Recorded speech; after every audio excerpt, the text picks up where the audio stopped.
میرے ابو سرکاری ملازم ہیں، گورنمنٹ آفیسر ہیں، تو وہ رشوت اور حرام خوری وغیرہ میں انوالو رہتے ہیں۔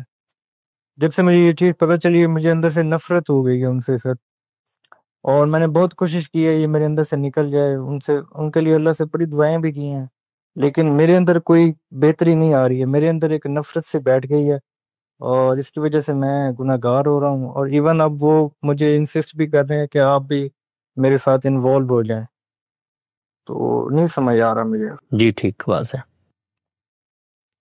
میرے بھائی، یہ دنیا ایک امتحان کی جگہ ہے، یہاں برائی بھی ہے بھلائی بھی ہے، اور برائی کے بارے میں آپ کچھ نہیں کہہ سکتے کہ وہ آپ کے گھر میں آ گئی ہے، وہ آپ کے والد میں آ گئی ہے، وہ آپ کی والدہ میں آ گئی ہے، بیوی بچوں میں آ گئی ہے۔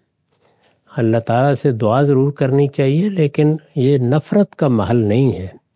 نفرت انسانوں سے نہیں کرتے، خیرخواہی کے جذبے کے ساتھ ان کو توجہ دلاتے ہیں، اور یہ توجہ بھی حکمت کے ساتھ دلانی چاہیے۔ میرے نزدیک آپ کے لیے صحیح راستہ یہ ہے کہ آپ خود یہ ارادہ کریں کہ جس برائی میں آپ نے اپنے ابا کو مبتلا دیکھا ہے، آپ برے سے برے حالات میں بھی کبھی اس میں مبتلا نہیں ہوں گے، اپنے آپ کو پاکیزہ رکھیں گے۔ آپ کا اپنے آپ کو پاکیزہ رکھنا یہ بڑا جہاد ہے۔ اس میں دوسرے کیا کر رہے ہیں ان کو ان کے حال پر چھوڑ دیجئے، وہ اپنے اعمال کے خود ذمہ دار ہیں۔ جب آپ نیکی اختیار کر لیں گے اور آپ بھلائی کے لیے قربانی بھی دینے کو تیار ہو جائیں گے تو اس سے خاموش ترغیب ملتی ہے ماحول کو، وہ سب سے مؤثر تبلیغ ہے۔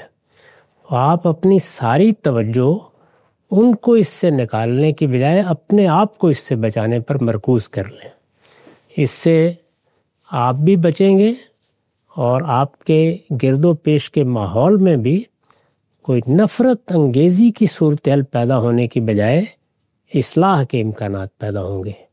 اس کے لیے اپنے رب سے دعا کرتے رہیے۔ اصلاح کے معاملے میں بھی کبھی ایسا تھوڑ دلا نہیں ہو جانا چاہیے کہ ادھر میں نے دعا کی قبول ہو جائے، میں نے کہا مان لیا جائے۔ یہ ایک مشکل کام ہے، پوری زندگی لگا کر بھی پیغمبروں کو اس میں کامیابی نہیں ہوئی۔ سیدنا نوح علیہ السلام اپنے گھر میں کامیاب نہیں ہو سکے، لوط علیہ السلام کا معاملہ بھی یہی ہے۔ وہ تو اللہ کا حکم آ گیا کہ اب ان کو چھوڑ دیں، وہ حکم ہمارے لیے تو نہیں آیا، تو ہمیں ان کے ساتھ نباہ بھی کرنا ہے، ان کے حقوق بھی ادا کرنے ہیں، اور اپنے آپ کو ان سب علائشوں سے آخری درجے میں بچانے کی کوشش بھی کرنی ہے۔ تو صحیح طریقہ اختیار کیجئے، نفرت کا علمبردار بن کے آپ اپنے آپ کو بھی نقصان پہنچائیں گے، اور ان کی بھی اصلاح کے امکانات اور معدوم ہوتے چلے جائیں گے۔ جی بالکل واضح ہو گیا۔ شام صاحب، اس میں ایک اخلاقی ہدایت بھی ہے نا کہ اس دوران جس وقت والد صاحب یہ غلط کام کر رہے ہیں تو اس سے جو اللہ نے ان کے حقوق متعین کیے، ان سے حسن اخلاق سے پیش آنا، بدتمیزی نہ کرنا، اف تک نہ کرنا، وہ سب چیزیں اپنی جگہ پہ قائم رہیں گی۔ نفرت بھی نہیں ہونی چاہیے، بدتمیزی بھی نہیں ہونی چاہیے، حدود سے تجاوز بھی نہیں ہونا چاہیے۔